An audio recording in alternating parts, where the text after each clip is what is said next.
Halo anak didik kami, apa kabar? Ibu harap kabarnya hari ini dalam keadaan sehat dan baik. Oke, kita akan lanjutkan materi kita, yaitu tentang teks eksposisi. Menulis teks eksposisi. Tentunya bersama saya, Ibu Sonta Hutapea, dan sebagai pendidik di SMA Yosef Arnoldi Bagan Batu. Tujuan dari teks eksposisi adalah untuk menjelaskan informasi tertentu supaya dapat menambah ilmu pengetahuan pembaca secara rinci dari suatu hal atau kejadian.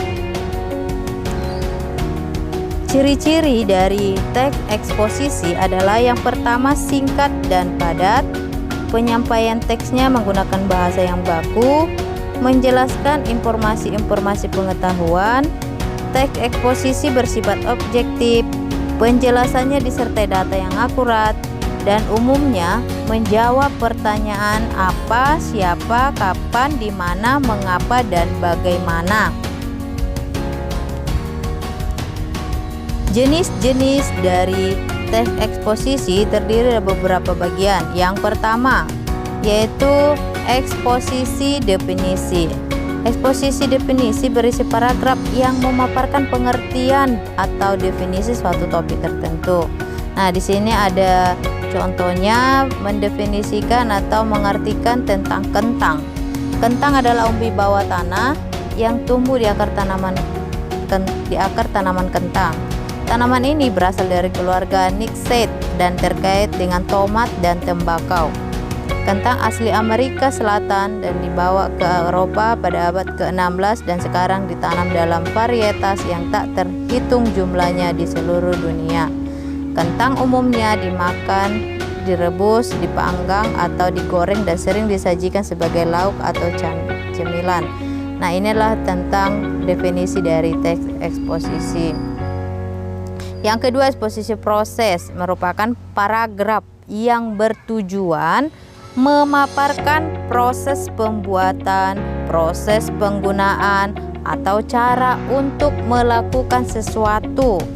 Nah, kita lihat dari gambar di sini ada proses pemakaian, yaitu masker kentang. Langkah-langkahnya yaitu untuk membuat masker kentang, campur 3 sendok makan air kentang dengan 2 sendok makan madu. Aduk hingga merata, oleskan ke wajah dan leher, biarkan selama 10 hingga 15 menit atau sampai mengering dan kemudian cuci bersih. Itulah contoh dari eksposisi proses. Yang ketiga, eksposisi ilustrasi, artinya memaparkan informasi atau penjelasan dengan cara tertentu yang memberikan gambaran yang sederhana yang memiliki kesamaan sifat. Nah, kita lihat dari gambar. Ini gambar pisau. Kita lihat contohnya, ilmu pengetahuan bisa memberikan kita manfaat yang baik, tetapi juga dapat memberikan dampak buruk, seperti sebuah pisau.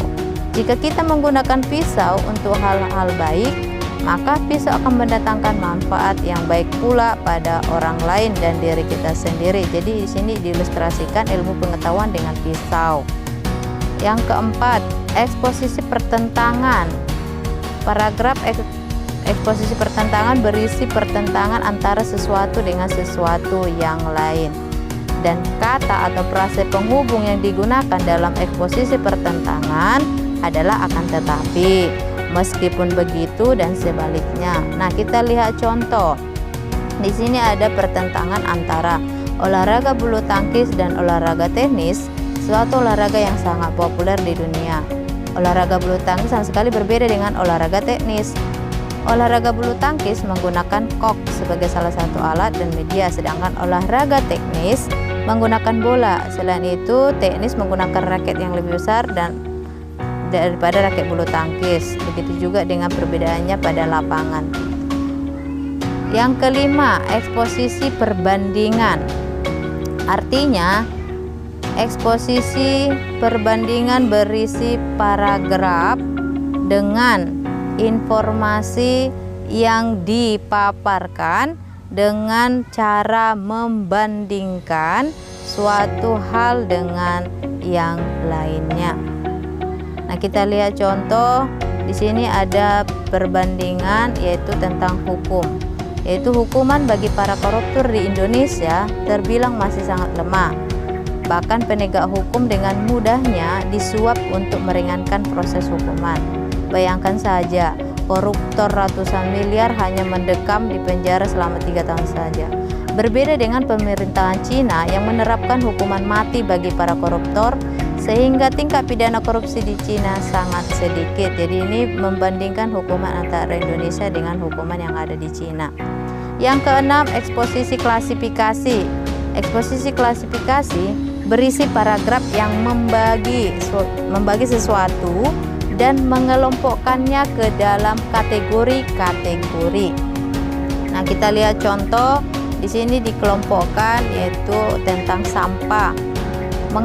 Mengacu dari sifatnya, sampah bisa dikelompokkan menjadi 2 jenis.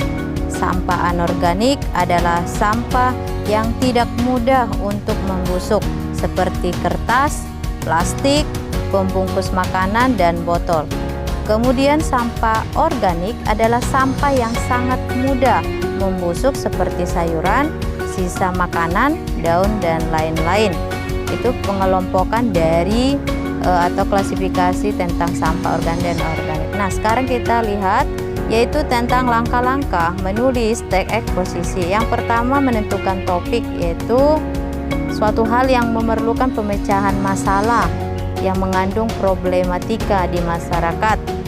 Yang kedua, mengumpulkan bahan dan data untuk memperkuat argumen, baik itu melalui dari media, membaca surat kabar, koran, ataupun lain sebagainya.